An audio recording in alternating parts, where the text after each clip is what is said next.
to ask ourselves, well, how did we get here? Remember, before now, the financial institution used to be the ones that deal on bureau de change, anything BDC.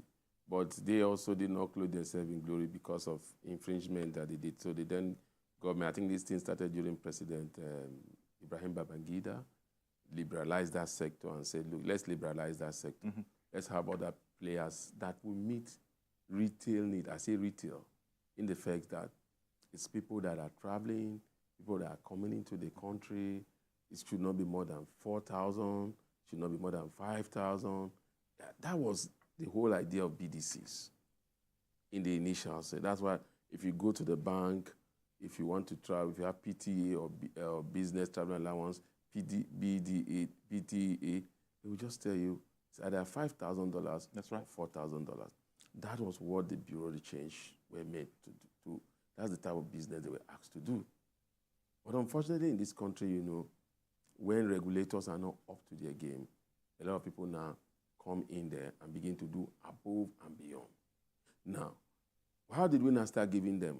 You know, it came to the time, at a crisis like this, I think sometime like that, then again, oh, there's no access to Forex, the FX rate is going up again. And they came up with that. Okay, you know what? To stabilize this issue, we realize that the people are looking for FX are those that are wanting the 1,000, 2,000. Okay, let's create that market. Let's begin to supply the BDCs with FX so that they will take care of this. And they did it. And it started working. Now, they now saw that space. Now, what happened now, it became a gold mine because all you needed to know was to know somebody at CBN, was to know who you have to, and you set up a bureau de change. The license to setting up a bureau de change until maybe later was less than $1 million. Then it moved to 35 million. So it was easy for everybody, people that worked in TBN before, people that became retirees, people that were in the financial sector. They could easily qualify. They could easily qualify. So when you meet the criteria, in short, was there a criteria? Because ordinarily the criteria is that you must have an office, they must come and look at your office, you must have a spread, this is the office, you must give us returns on how FX is being given to you and who you sold to. There must be a complete documentation. All of that was promptly ignored. Ignored, and yet you were still supplying them. There was a time before we got to where we are now, during COVID. It was before COVID. We're still giving the Bureau de Change 200 million naira weekly, and yet the rate was going up. They were not selling at, they were selling at an exorbitant rate. They were collecting at 350 at that time. They were selling above 500, and nobody seems to do anything. Yeah. So the CBN governor then came up and said, look, I revoke your licenses. Now, when Cardoso came into power, I mean, he came in as the chairman into office. Let me not say power. Into office. Power only belonged to Ashuwachi. Into office. I expected a new dawn in terms of FX, which I saw. When he came in, he said, look, that is the sector we are really going to deal with. But at a point, you just started having secular one. I call it secular one, secular two, secular three. It became like secular every day. Every day, every week, CBN is coming up with secular. At a point, some of my friends said it has become Secular Bank of Nigeria. Secular were coming. Fine. That wasn't a problem. Wasn't it? Wasn't a problem. When we were bringing product, that we are like telling, look, modus operandi. Where all this modus operandi was there, but maybe they were not implementing it. You are not saying, this is our modus operandi. Fantastic. The circulars were coming. Then you now say, okay, let's go to the nitty-gritty of it now. How do you want it to operate? You have tier 1, capital base 2 billion, tier 2, 500 million. Fantastic. You are now beginning to put dots to the lines. Yes. So we said, okay. What that does is it just automatically removes a lot of people. From the market. From the market. But let me go back to something you just said, Mukhtar. When you said circulars upon circulars were coming out, it seemed as if the CBN was making it up as it went along. Because one of the things that we have heard is that, well, now this measure, this latest Cardoso era measure, was to give CBN an insight into transactions and goings on in the parallel market. So that suggests that it's almost as if they didn't have a clue, really, they call it a black market. It was so dark that it's they very couldn't black. see But we were very black, but it was enabled by them because they were the ones supplying. In Nigeria, you supply something and you call it black market, but yet we know who was supplying it to them. We say it's black market. It's only in Nigeria they will gun down somebody. It's a gunman that gunned him down. They say unknown gunman. Unknown guy. So we have a lot of terminology to beautify whatever thing is going wrong in this country. Look, like I said, if you look at that sector critically, it was a conduit pipe to corruption. But each administration, nobody seems to do anything about it. Because people were benefiting from it. Exactly. He came, and you felt that, okay, fine, this is the right way to go. He came in there, and I agree, the structure was itself circular, then you came up and this one. What next? After you put the capital base, what I expected next from the CBN was to say, okay, there's some BDC that have been infringing on our, we revoke your licenses, you have to come and re-register. Mm-hmm. That is one. Then the ones that have been good in your own books, if you have done the clear audit, you said, you know, henceforth, from now henceforth, we are going to be giving you $20,000. These are the numbers of BDCs, and you will not go above, they say plus one, which is about like 13,000 naira above what we give to you. I mean, fantastic. Then when you make that statement, the next day, let's see that money in the system. Yes, because they must be digitally connected to central bank now. To get it. Also, you see what I'm saying? Yes. This administration. So this wasn't done before. This administration. They were operating. You say fantastic. The way they wanted. Good. You see what I say now? You license. We are coming there. You license 1,300 and something bureau de change. You say they are going to have $20,000 weekly, but you did not even look at their capability. So what did you do? If you are saying you want to license them, these are the bureau de change that have qualified for it. We are going to do it digitally. This and this and this and this is what you need. You should have called them to a meeting. You should have spoken to them. They must have had those structure in place before you even announce them. So in this administration, what I have seen about this current administration is that we want to give Uncle Yori 20 million. You announce it. We are giving Yori Folari 20 million. Everybody said, hey. Then you go back and sit down and say, so where are we going to get this money to give to Yori Folari? That bad? That bad. Things were that bad? No. I think they are not just, you see, there's a lot of event that has come over. They seem to overwhelm them, you know. They were going on the right track, but when they see us Nigerian complaining, okay. They now retrace. Let me give you one. It's only in Nigeria it has happened. Let somebody quote me. Maybe that's what let somebody give me. At the time the Bureau de Change were doing FX at 1,400, 1,500, the CBN autonomous exchange market was doing at 800, I think the world they got to 960. All of a sudden, instead of the Bureau de Change to adjust to meet up with the CBN autonomous own, the CBN adjusts to meet up with them and ran to 1.5. Has it ever happened? You now create that gap. Is that the gap that we are trying to say we want to have a single exchange system? Instead of them coming to your real value. And before them, you, the CBN governor, which is true, there's no reason why the naira to the dollar should be exchanging for 1,500.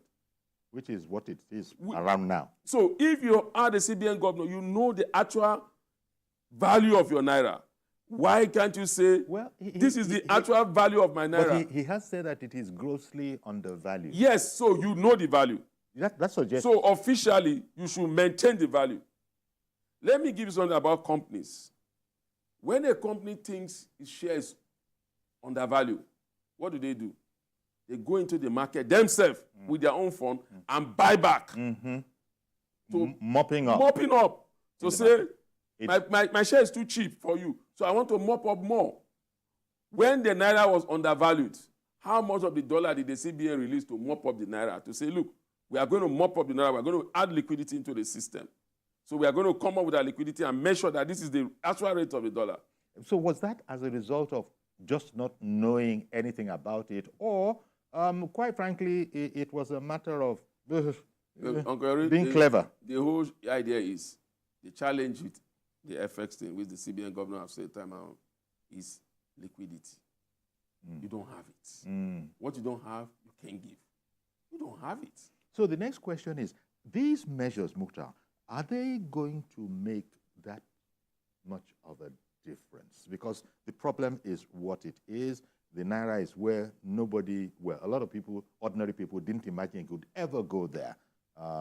It was nudging 2,000 the other time. It was nudging 2,000. Now they say, you know, a lot has happened. It's come down to around yesterday.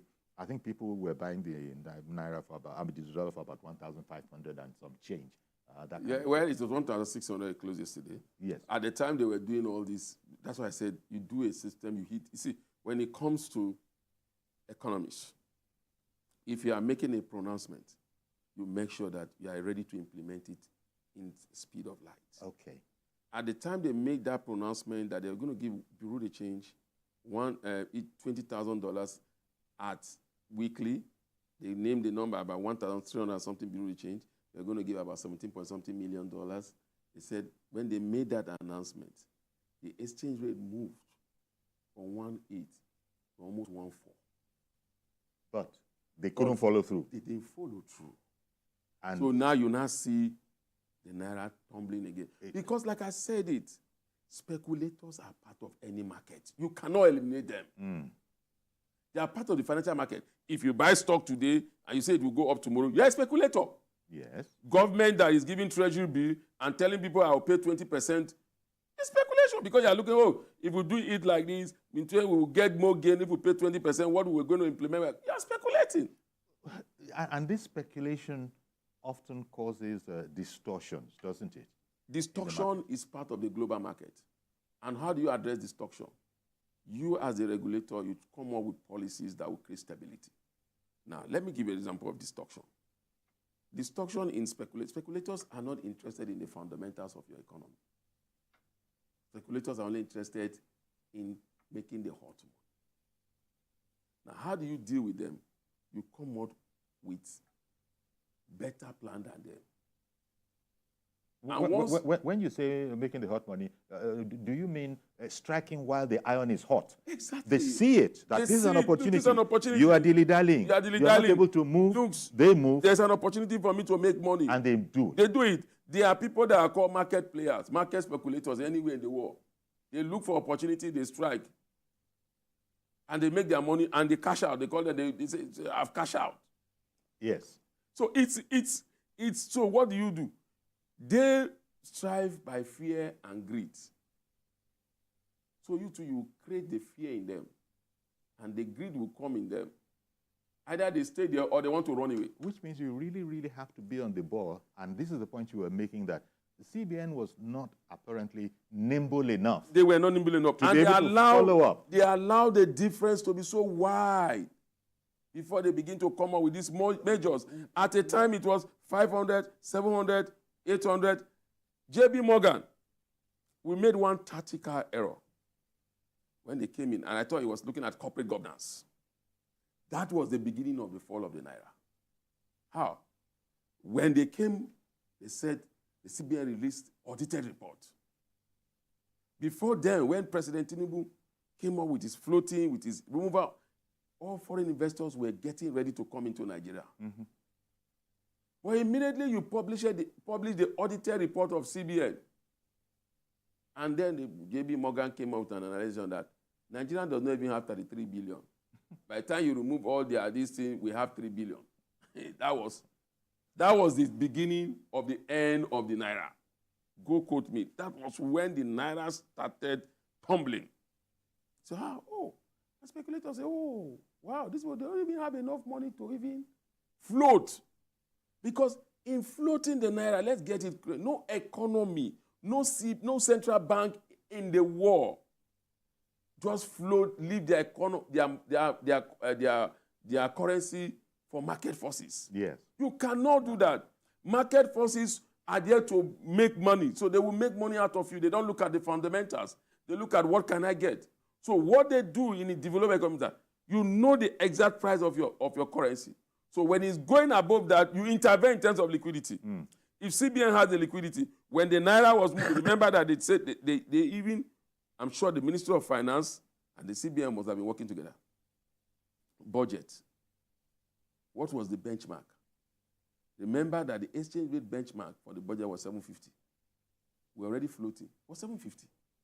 Then the legislators, in their own wisdom, said, no, let's move it to 800. So that means the true value of the Naira, via legislator, Ministry of Finance, and CBN should be 800. So if it's moving above that, what do? You intervene. You allow market forces to determine, because market forces is demand and supply. So when your Naira begin to suffer a decline, that means demand is high, supply is low. So flood it. Unfortunately, there's no liquidity to flood it. So we were now at the mercies of market forces. And they started striving, and they were moving. Now, as you know, every Nigerian knows, he doesn't need to know anything about finance to know that there is no money, meaning really that his Naira has become almost worthless. What he was able to do with a Naira, he now needs 2 or 3 Naira to be able to do the same. And we haven't even factored in what is this new Bitcoins, the whole Bitcoin sector. That was Binance, as you know. That was a killer joy. Well, so you see, what Binance did to the management team of Cardoso was what Aboki FX did to Emefiele. Okay, because they don't have a clue of what's going on with Binance. Let me tell you something, sir. What happened in the same of Binance? Sorry, sir. They demanded, I understand the NSA and his people, they demanded a list of the Nigerians who had been, transacting on Binance. Those people were not about to give it. Because that is the modus operandi of the cryptocurrency. That is the modus operandi. There's no corporate governance. There's no disclosure. That is why China will not allow them. That is why the UK will not allow them. That's why Canada will not allow them. That's why the United States, as it stands now, they pay the highest finding rate that every financial corporate organization have ever paid to the U.S. government, $4.9 billion on infringements. That was a record high. Record high. Because the back end, I'm trading, I don't know who I'm trading to. That's not it. That's why Security and Exchange Commission, any place in the world, said if we cannot regulate you, yes, you cannot play in our space. What you've just said takes me back to this new regulation that we're trying to do. Part of it is that there shall be records of all the bureau de change. There shall be records of what your transactions were like, who you sold I like to. I like what Yemi Cardoso is doing. If you want to stop corruption, you go digital. He's not telling those, look, you're going to have these effects. We're going to give you $20,000, but we're going to do it electronically. Yes. And your transaction with individual also must be electronically. Okay. If I'm traveling, if I come with my ticket and my documentation, all right, I need $4,000, you give me $500 cash, and the remaining $4,000 must be in, $3,500 must be in a card. Fantastic. Okay. Some banks have already started it before now. So because that will give easy monitoring. Yes, easy monitoring. Because the CBN wants an insight into what's going on in those dark corridors. Once you do that, now, fantastic, it starts working. But the people who are playing the crypto market, they don't. Let me tell you what happened. What happened? Before now, Nigerians want to look at the exchange rate, especially our brothers offshore. They will first of all go to, we tell them that, no, the exchange rate is so and so. They say, bro, that's official. Let's go to Aboki FS. We'll go there. Aboki FS will tell them 450. It's 450. Because the CBN that is supposed to be where they will look, go and say, if you look for an exchange rate between the pounds and the euro, where do you go? You go to the the Central Bank of American website. They will tell you what the exchange rate is. That's what, and they will display it in every bank. But in our own case, they didn't do that. Now, with Binance, what happened was that, you know, the youth populations are crypto friendly. Yes. And we have them here. In short, they have been proved Nigeria is the largest cryptocurrency trading nation. Now, what happened is, these young men want to make money, quick money, and they didn't believe in the naira. So another thing that happened to the naira, people lost trust. They didn't see the naira as a currency of value. That's a topic for another day, because it's not only the youth, even our financial institutions, most of them, even our well-to-do, even investors, most Nigerians, they at a point they were just changing their naira. Say, look, let me just have my dollar. I don't want naira. So what Binance knew that, okay, we are having so much of this naira, we don't know how we are going to exchange it. So what do? When you bring it and the official rate, the parallel market, I don't like using the black market. The parallel market is doing 700. They say, you know, we are not even sure we get it in the parallel market. So they put it at 1,000. Give us naira, but the exchange rate to the dollar of the naira you're going to give us is 1,000. He said, okay, fine. They put it on their PS2 platform. And so what happened now? Remember that money, they will come to our parallel market to exchange it. So our parallel market players too, people that think Aboki do not have sense too. We go to the PS2 and say, how much are they exchanging naira? That became the official exchange rate. That's where we are. And everybody... So the demand for it was high from our youth cryptocurrency traders. Yes. The demand was high. You're calling it youth. Even some elders are beginning to learn it. Say, wait, is this where the thing is happening now? Let me begin to... Even though a lot of them are burning their fingers, but, you know, they are learning it. Now, another thing is that, isn't it, people like Binance, these are the people that allow currencies to flow, because you don't need a currency anymore. You don't need any digital wallet. You don't need to carry money. And this is the one thing you spoke about, how China and the likes of them, that is the last thing they want to, you know. You know, in economics, simple economics, a value of a company is determined by the asset base of that company. Simple term economics. I look at, you call any bank in Nigeria, you can see their assets, you can see what the business they are doing, Exactly. You can tie it to their product, you can tie it to their value. It's transparent. It's transparent. When you talk of crypto, it's based on perception. Yes. And secrecy. And what no financial instrument will succeed based on perception without fundamentals. I'm going to come back to that. Let me bring in Mr. George, who has called in from Ikeja. Good morning, and thank you for holding on. Good morning, Uncle Yeri. Good morning. Good morning to Mukhtar. Good morning, George. Uncle Yeri, I wonder why Mukhtar has not been talking against the bank MDs in the role they play in round-tripping the dollar. They will receive money from CBN and be round-tripping it. I said, as vibrant as Mukhtar is in the public space, for him to hammer on that. But in most platforms I see him talk, maybe he used to forget. We need a daring CBN governor that can deal with these people. He needs to remove about half of the bank CEOs. They are not supposed to be there. They are the corporates. That is the simple truth of the matter. Uncle Yori and Mukhtar, you will agree with me that we are in emergency financial time. If you ask me, the bureau de change should be cleared off. We don't need them for now. Let everybody that needs foreign exchange go to the bank. Even if it is at the airport, most banks have branches at the airport that can always sell to travelers. And then you hold the bank CEOs at the jugular.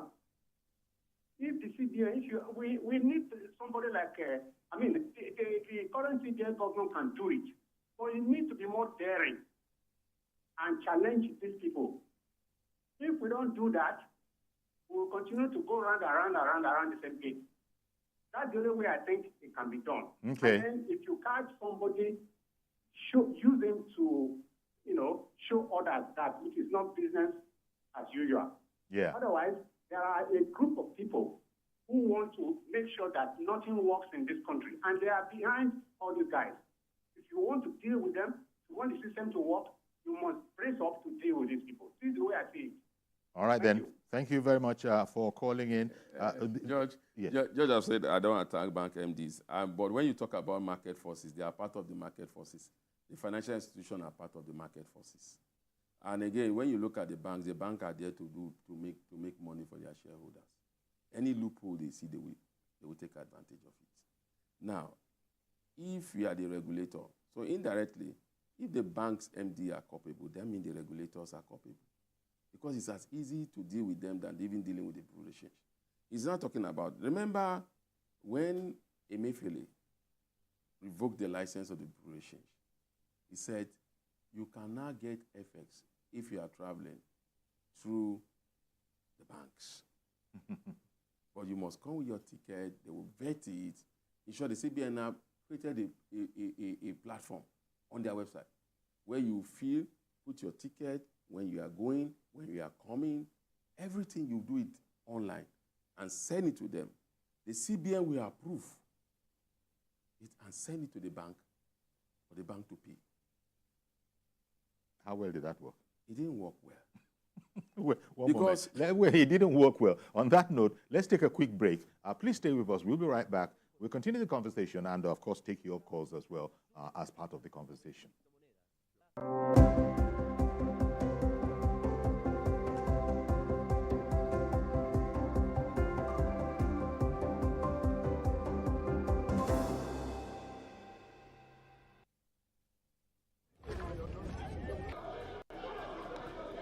Every second, every minute, every hour, and every day, time doesn't just tick away.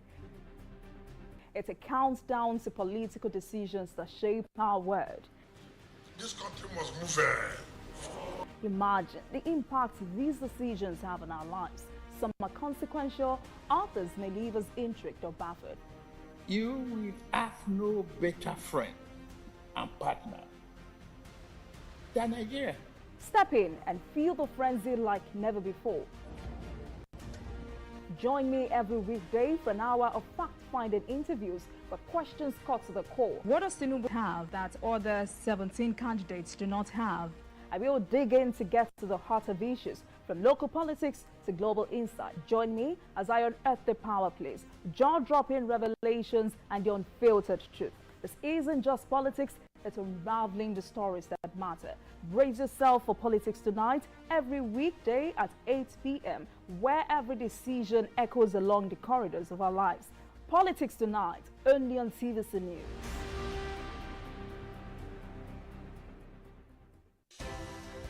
At TVC News, wherever the big news story is happening, we're getting.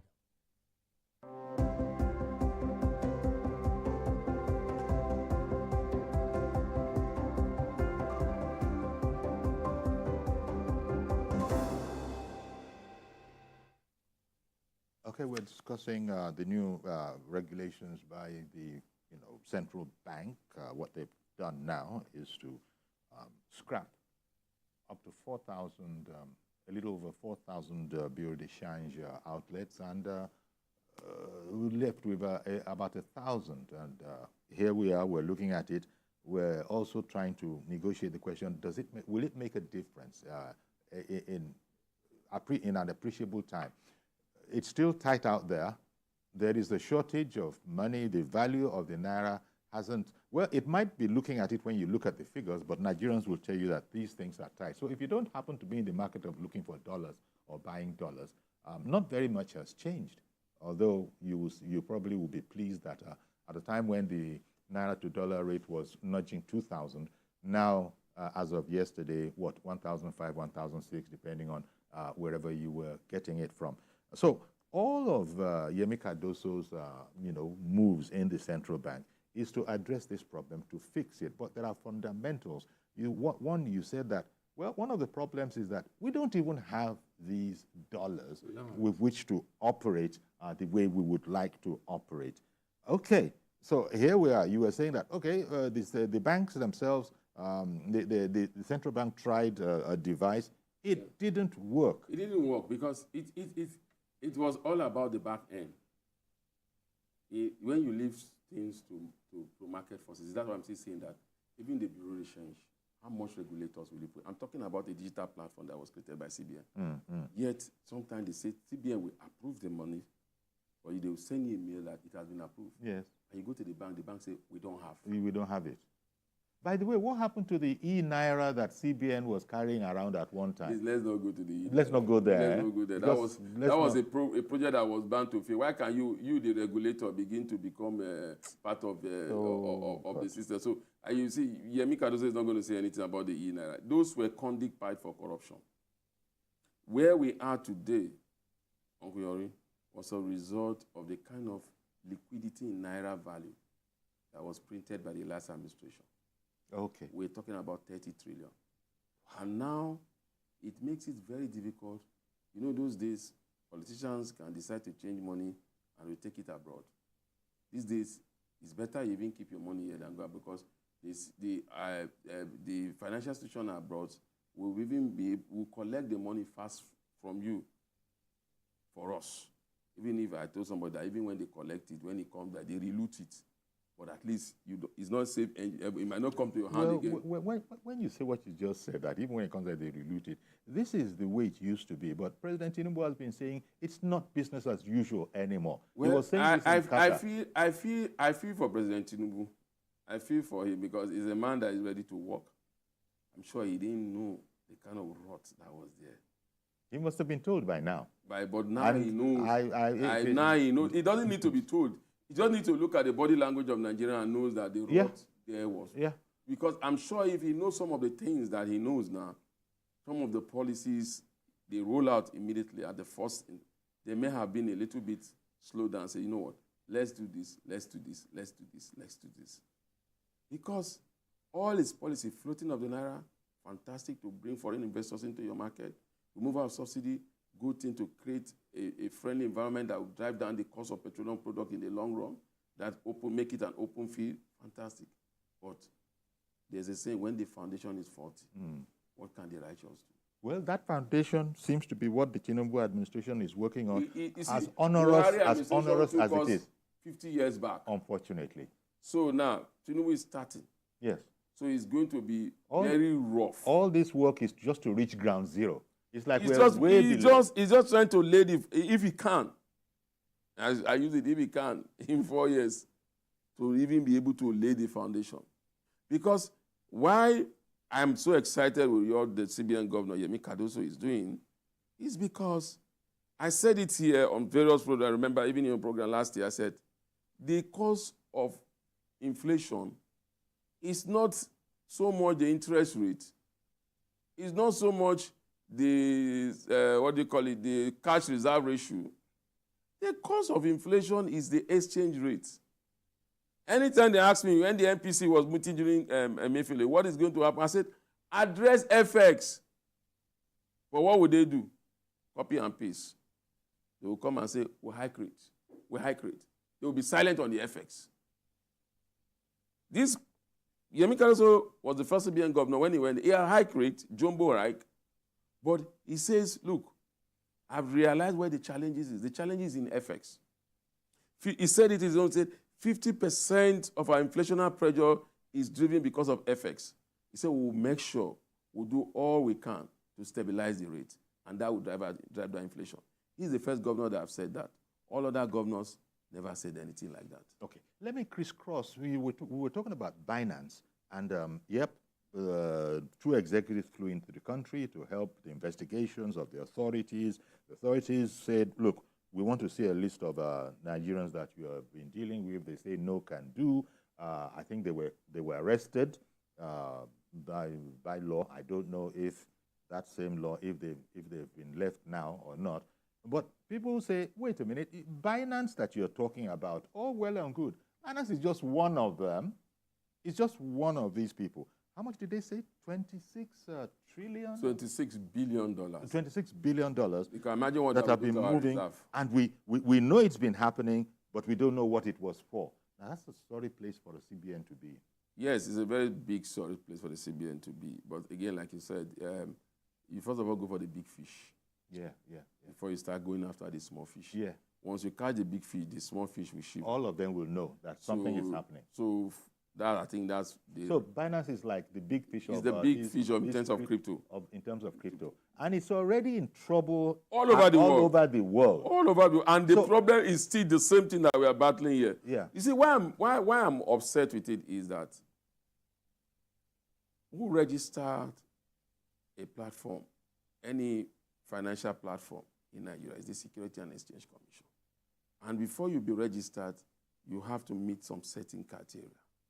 Remember, sometime last year, they came out and said Binance did not meet some of these criteria. You will not allow to do business. I didn't know how far that went, whether they went behind to meet the criteria, they were allowed to do business. Mm-hmm. And this is where we are today. Today. What I'm even worried about it is that international investors are looking at us. These people, they are coming to tell us to come and bring their investment. President Tinubu is going all over the world, telling them, oh, come and invest. And they are looking at us. They need to see a strong regulators, a strong and independent regulators for you to even attract the kind of investment you want to grow your economy. Now, why am I saying that? What we're hearing from this special advisor to the president of media and strategy, Bayo Ononuga, was not supposed to be coming from him. Okay. It's supposed to be coming from the Security and Exchange Commission, saying that we are banned Binance from our space because they are infringing on this, they quote. That was what happened in the United States. The United States government have no business talking about Binance. It was the Security and Exchange Commission up to this moment that is investigating Binance, not the government of the United States, not the Office of National Security Advisor. You need to make institutions strong rather than making offices strong. That's why we keep saying that the institution in Nigeria is weak. As long as we have a weak institution, we will not succeed. Because if it is Security and Exchange Commission that is supposed to be the one driving this case, because they have infringed on the financial space. And they still are saying that they will not accept any fine. Remember? And we were made to understand that they were placed on ban. But up to this moment, they are still operating. So this is why people say there is there's much to be done. You know, if the Security and Exchange Commission makes such a pronouncement, by law, they will come up with the regulation and say, look, by this law, you have infringed it. And so, we are banning you from operating in our space, pending when you, this rule of law. So what's the difficulty in that happening? Binance now it's more or less back. No, more or less is because Binance is talking back. Say, sorry, we're not accepting any fine. We can't pay any fine. We can't provide any list. Because you've not even looked at their model operandi. Do they break any law? We are quoting that you made $26 billion out of this country. Which law have they infringed upon? Which you let them, this is what the Security and Exchange Commission should be doing. Let's hear it from Kennedy. Kennedy is calling in from Port Harcourt. Good morning to you, sir. Yes, good morning. Good morning. Mr. Yori. And good morning to your beautiful guest. Thank you. My name is Kennedy, and I'm calling in from Port Harcourt. Thank you, Kennedy. Please go ahead now. Yes. There's a question that has bothered me since the very day this news broke, that CBN has revoked the license of 4,173 Bureau change operators, their license rather. And from my little understanding, for an operator's license to be seized or revoked, that means that operator must have infringed on some particular rules and regulations that he or she is not supposed to, and based on that, his or her license is revoked. Am I right, sir? Yes. Yes. Now these people whose license have been revoked, the question is there any measure in place to have them answer some questions? Because definitely these are culprits, obviously. Because if they are no culprits, their license will not be revoked. They have been found wanting. That is what it means in the ordinary man's language. And the question is, what is being done, or are they just going to get a slap in the back, and that is all for a job well done, or they are going to answer some very pertinent questions as it borders to their role All right. In the so far not so complimentary journey of the dollar to the naira. Please, Okay. I really need some clarity on that. I wish Mukhtar will help me with some understanding. Otherwise, I'll be so bold to say here and now that the CBN is just deceiving itself because it's no longer deceiving anybody. People are now so very, very aware. Okay. If nothing is being done to these 4,000 plus people who have deferred working and their license revoked, then CBN is simply deceiving itself. Plain and simple. Please, I would like Mukhtar to help me understand something about this, please. Thank you very much. Okay. Thank you very much, sir. Thank you very much, Kennedy, for calling in. Well, I'm not the director of communication for CBN, but again, it's all about regulatory. But again, that is regulatory. Aspect of it. If you are They were revoking not complying. If you are revoking my license, I'm not complying. Yes. I've gone against a rule. So if you revoke my license, then I must face the law. And it's as simple as that, like he said. Well, now, but what we don't know yet is what infringement. You know, the CBN what are the nature of the infringement? Some of those infringement, is it going to come in place of fine? Is this license, you say you are revoking their license, is it that they will not be able to apply for licenses again to operate? Yeah. So we need to have those details because in some things, in some profession, in some businesses, they could say your license is going to be revoked for the next 5 years, for the next 10 years, you will not be able to operate again. So there are a lot of, based on the infringement that you've done. But in Nigeria, they just say, we revoke your license. Is it permanent? The same person they revoke license, tomorrow, the person is operating, is still operating somewhere, somehow. Or he goes to meet the agency and they say he has cleared his name. But they will not come back. Because I can assure you, of this, the rule change, about 400, there will be some that will say, no, we never infringe anything. They must have been writing letter to them now and say, no, we did not do anything. And before you know, they'll say, oh, we've looked at our book, we've cleared some of them. Yes.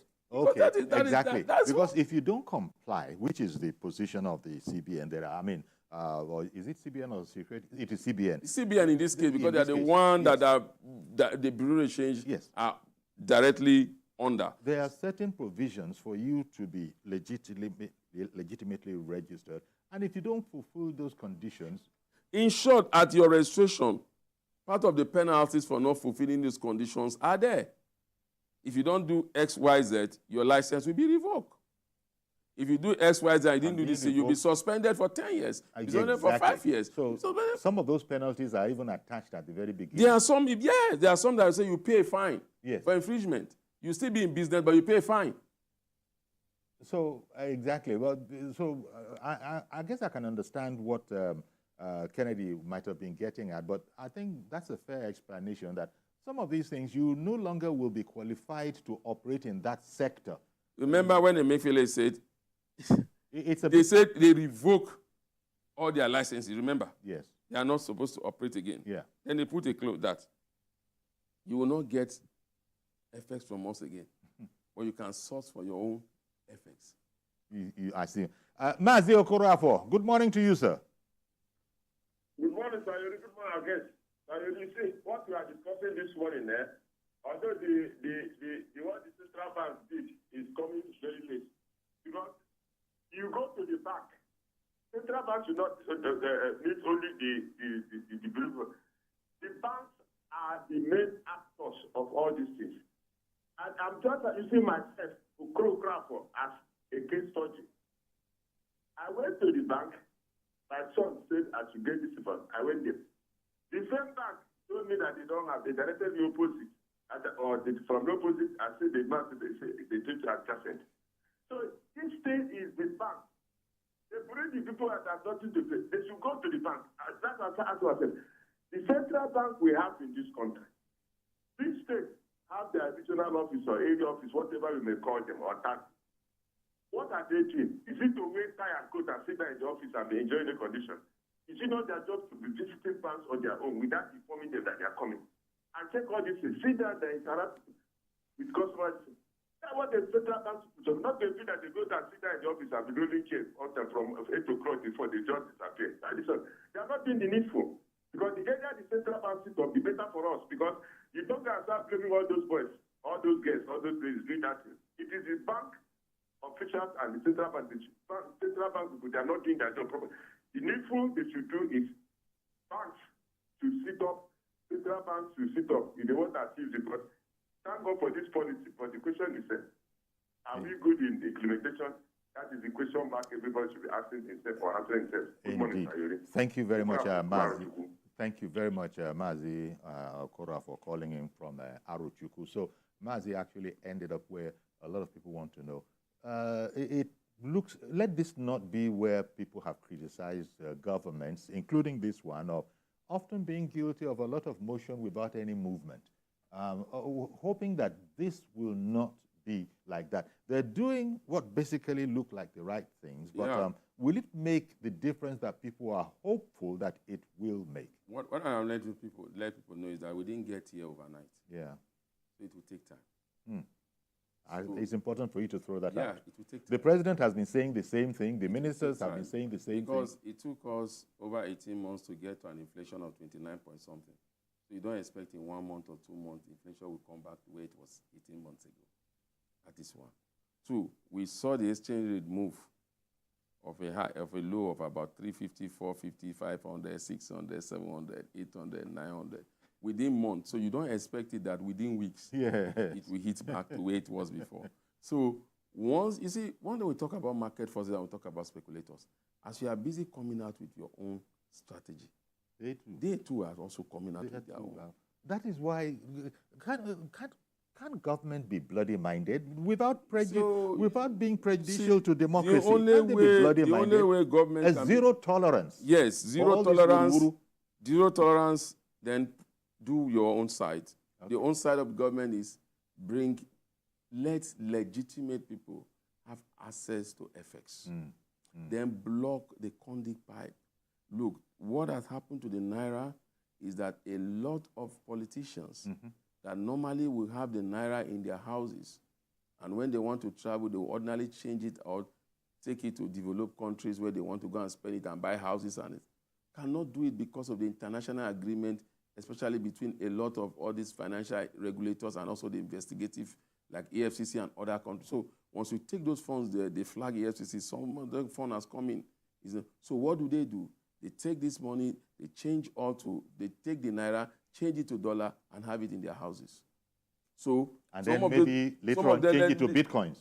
Of course, sometimes change it to Bitcoin, and most of them are the ones that also, this bureau change that the CBN said, you can go and source for your FX themselves. So when they need Naira to do any business in Nigeria, they call the Malam and say, come, please. Yes. We have FX, give us Naira. They give him that. And is a common example is the case of the former Accountant General and the federal government, where they said a lot of bureau change were called, and the money were changed. And once they change this money, you know what they do? They put it into a sector in Nigeria, especially the real estate sector. They are building shopping malls, they are building houses, so it's all still boiled down to government fight corruption. Well, in fact, that's a fine place at which to leave it. And as you said, the president himself has said it, analysts have said it. This is, it's not a dash. It's not a sprint. No. You know, it's a marathon. Quite frankly, it is, and we're going to get better in stages. But the problem that government has to grapple with is that the ordinary citizen, doesn't have that time. His patience is wearing thin. So quite that's where frankly, the physical side comes. That's why the CBN is the monetary side. Yes. What have the physical side done? The physical side should take care of the people. The ministers, the National Assembly member, they are all part and parcel of the physical side. They should be the one rolling out incentive, rolling out palliative for the masses. The monetary side will do what they have to do based on the data that they have available to them.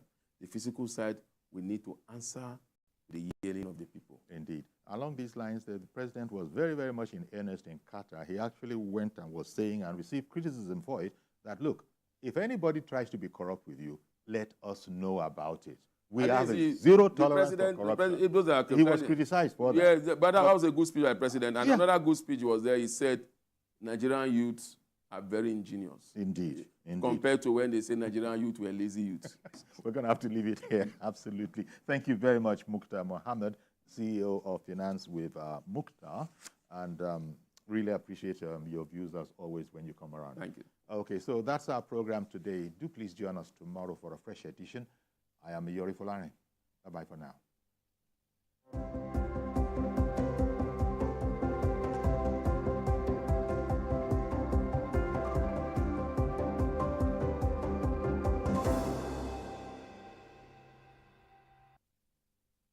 is a paid presentation by ShopX TV. Today, there are many complex, boring, expensive, and useless exercise machines in the market. Or you pay over 400,000 naira a year for gym membership and never go. ShopX TV is proud to introduce Total Crunch Evolution, the compact, versatile fitness solution that is perfect for you.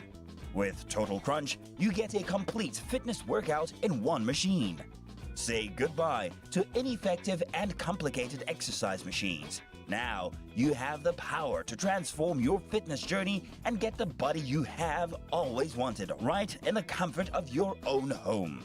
Total Crunch is the efficient and effective way to build muscle, tone and tighten your legs, shape your back and pectorals, while strengthening your core.